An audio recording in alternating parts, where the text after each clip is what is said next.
قدیسیوں میں ہے مسرت کی لہر دوڑی ہوئی، شور ہے اوجے فلک پر آمد رمضان کا۔ قید ہوتے ہیں شیاطین اس مبارک ماہ میں، گیت گاتے ہیں فرشتے عظمت سبحان کا۔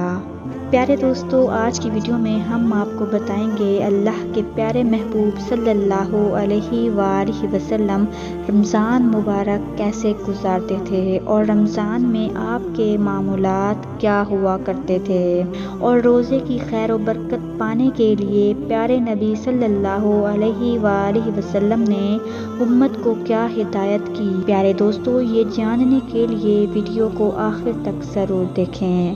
بسم اللہ الرحمن الرحیم۔ السلام علیکم ورحمۃ اللہ وبرکاتہ۔ رمضان المبارک کی اہمیت کا اندازہ اس بات سے بخوبی ہوتا ہے، اس مبارک مہینے کی تیاری نبی کریم صلی اللہ علیہ وآلہ وسلم شعبان ہی سے شروع کر دیا کرتے تھے، اور لوگوں کو بھی اس کی تاکید فرمایا کرتے تھے۔ جس طرح تاجر اپنی تجارت کا سیزن آنے سے قبل ہی تیاری مکمل کر لیتا ہے، اور پھر وقت آتے ہی بھرپور منافع کماتا ہے، اور اپنی برادری میں بھی یہ بات چلاتا ہے، ان کو تیاری کی دعوت دیتا ہے، پوچھتا ہے کہ بھائی وقت آ گیا ہے کمانے کا، کیا آپ نے تیاری کر لی ہے؟ اور اگر تاجر سیزن آنے سے پہلے تیاری نہیں کر پاتا تو اس کو نقصان اٹھانا پڑتا ہے۔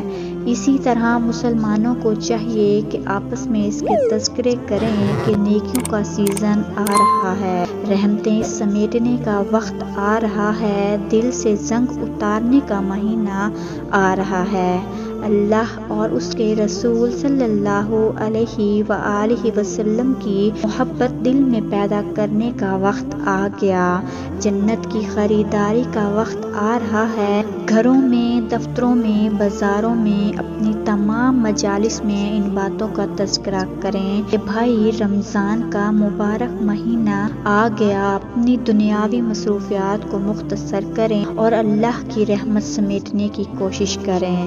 پیارے نبی کریم صلی اللہ علیہ وآلہ وسلم فرماتے ہیں، اگر میرے بندوں کو معلوم ہوتا کہ رمضان کیا ہے تو میری امت تمنا کرتی کہ کاش پورا سال رمضان ہی ہو۔ رمضان المبارک اسلامی تقویم کا 9واں مہینہ ہے۔ قرآن و حدیث میں رمضان المبارک کو بہت اہمیت حاصل ہے، اور رمضان المبارک ہی وہ بابرکت مہینہ ہے جس کا ذکر قرآن مجید میں آیا ہے کہ رمضان کے مہینے میں قرآن مجید نازل کیا گیا۔ اس مہینے میں ایک رات لیلۃ القدر ایسی آتی ہے جو 1000 راتوں سے افضل اور بہتر ہے۔ نبی کریم صلی اللہ علیہ وآلہ وسلم نے شعبان کی آخری تاریخ کو فرمایا کہ تمہارے اوپر ایک مہینہ آ رہا ہے جو بڑا اور مبارک مہینہ ہے، اس میں ایک رات ہے جو ہزاروں مہینوں سے بڑھ کر ہے۔ اللہ تبارک و تعالیٰ نے اس ماہ کے روزہ کو فرض فرمایا اور اس میں رات کے قیام کو ثواب کی چیز بنایا۔ جو شخص اس مہینہ میں کسی نیکی کے ساتھ اللہ کا قرب حاصل کر لے، وہ ایسا ہے جیسے غیر رمضان میں فرض ادا کیا گیا، اور جو شخص کسی فرض کو ادا کرے وہ ایسا ہے جیسے غیر رمضان میں 70 فرض ادا کرے۔ یہ مہینہ لوگوں کے ساتھ غمخواری کرنے کا ہے۔ اس مہینہ میں مومن کا رزق بڑھا دیا جاتا ہے۔ ایک بار حضرت موسیٰ علیہ السلام نے اللہ سے پوچھا، یا اللہ جتنا میں آپ کے قریب ہوں، آپ سے بات کر سکتا ہوں، اتنا ہی کوئی اور قریب ہے؟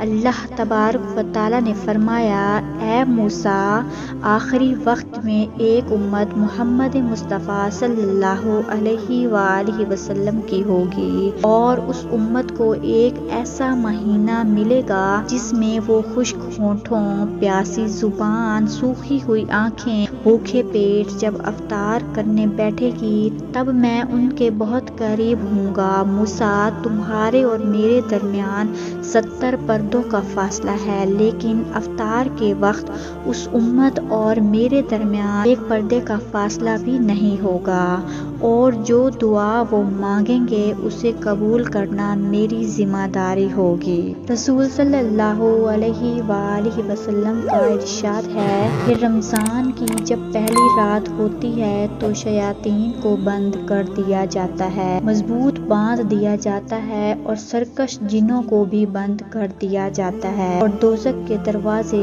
بند کر دیے جاتے ہیں اور اس کا کوئی بھی دروازہ کھولا نہیں جاتا، اور وحشت کے دروازے کھول دیے جاتے ہیں اور اس کا کوئی بھی دروازہ بند نہیں کیا جاتا، اور ایک آواز دینے والا آواز دیتا ہے، اے نیکی کے طلب، آگے بڑھ کر نیکی کا وقت ہے، اور اے بدی کے چاہنے والے، بدی سے رک جا اور اپنے نفس کو گناہوں سے باز رکھ، کیونکہ یہ وقت گناہوں سے توبہ کرنے کا اور ان کو چھوڑنے کا ہے۔ روزہ وہ عظیم فریضہ ہے جس کو اللہ تبارک و تعالیٰ نے اپنی طرف منسوب فرمایا ہے، اور قیامت کے دن اللہ تبارک و تعالیٰ اس کا بدلہ اور اجر بغیر کسی واسطے کے بذات خود روزہ دار کو عنایت فرمائیں گے۔ چنانچہ اللہ تعالیٰ فرماتے ہیں، یہ روزہ میرا ہے اور میں ہی اس کا بدلہ دوں گا۔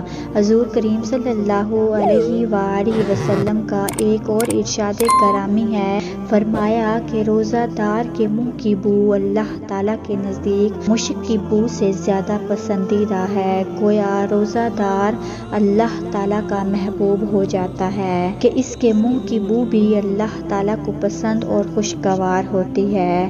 حضور نبی کریم صلی اللہ علیہ وآلہ وسلم نے ارشاد فرمایا کہ جنت کو شروع سال سے آخر سال تک رمضان المبارک کی خاطر آراستہ کیا جاتا ہے اور خوشبو کی دھونی دی جاتی ہے۔ پس جب رمضان المبارک کی پہلی رات ہوتی ہے تو عرش کے نیچے سے ایک ہوا چلتی ہے جس کا نام مشیرہ ہے، جس کے جھونکوں کی وجہ سے جنت کے درختوں کے پتے بجنے لگتے ہیں، جس سے ایک ایسی سریلی آواز نکلتی ہے کہ سننے والے نے اس سے اچھی آواز کبھی نہیں سنی۔ بس خوشنما آنکھوں والی حوریں اپنے مکانوں سے نکل کر جنت کے بالاخانوں میں کھڑی ہو کر آواز دیتی ہیں کہ کوئی ہے اللہ تعالیٰ کی بارگاہ میں ہم سے منگنی کرنے والا، تاکہ اللہ تعالیٰ اس کو ہم سے جوڑ دے۔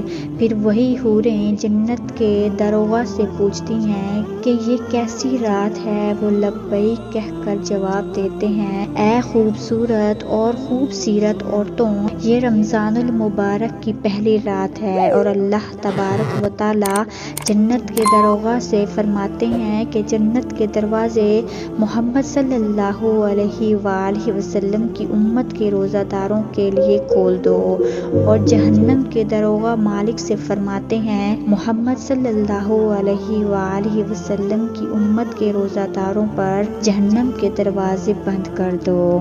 حضرت جبرائیل علیہ السلام کو حکم ہوتا ہے کہ زمین پر جا اور سرکش شیاطین کو قید کرو اور گلے میں توق ڈال کر دریا میں پھینک دو کہ میرے محبوب صلی اللہ علیہ وآلہ وسلم کی امت کے روزے داروں کو خراب نہ کرے۔ رمضان کے اس مبارک ماہ کی ان تمام فضیلتوں کو دیکھتے ہوئے مسلمانوں کو اس مہینہ میں عبادت کا خاص اہتمام کرنا چاہیے اور کوئی لمحہ ضائع اور بیکار جانے نہیں دینا چاہیے۔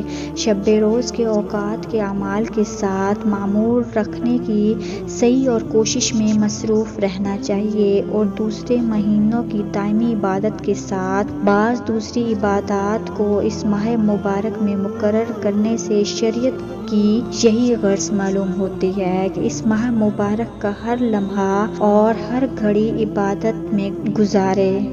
چنانچہ اس بات کا سب سے بڑا ثبوت یہ ہے کہ اس ماہ رمضان میں اکثر گناہ گار لوگ بھی گناہوں سے بچتے ہیں اور اللہ تعالیٰ کی طرف متوجہ ہوتے ہیں، لیکن سوچنے کی بات یہ ہے کہ کیا ہر شخص جو رمضان پالے اور کسی بھی طرح گزار دے کیا وہ اس کی برکتوں سے مستفیدہ ہو جاتا ہے؟ یقیناً ایسا نہیں ہے۔ برکتوں سے اپنی جولیاں تو وہی لوگ بھرتے ہیں جو اس ماہ مبارک کو سوچ سمجھ کر اس نیت سے گزارتے ہیں کہ ان کا نفس پاک ہو جائے۔ لہٰذا ضروری ہے کہ ہم رمضان سے فائدہ اٹھائیں، اور رمضان سے پورا فائدہ اٹھانے کے لیے یہ ضروری ہے کہ ہم اپنی مصروفیات کو پیش نظر رکھتے ہوئے اپنے لیے ایک ایسا نظام اوقات مرتب کریں جس میں عبادت اور مطالعہ قرآن و حدیث کے لیے زیادہ سے زیادہ وقت نکالا جائے۔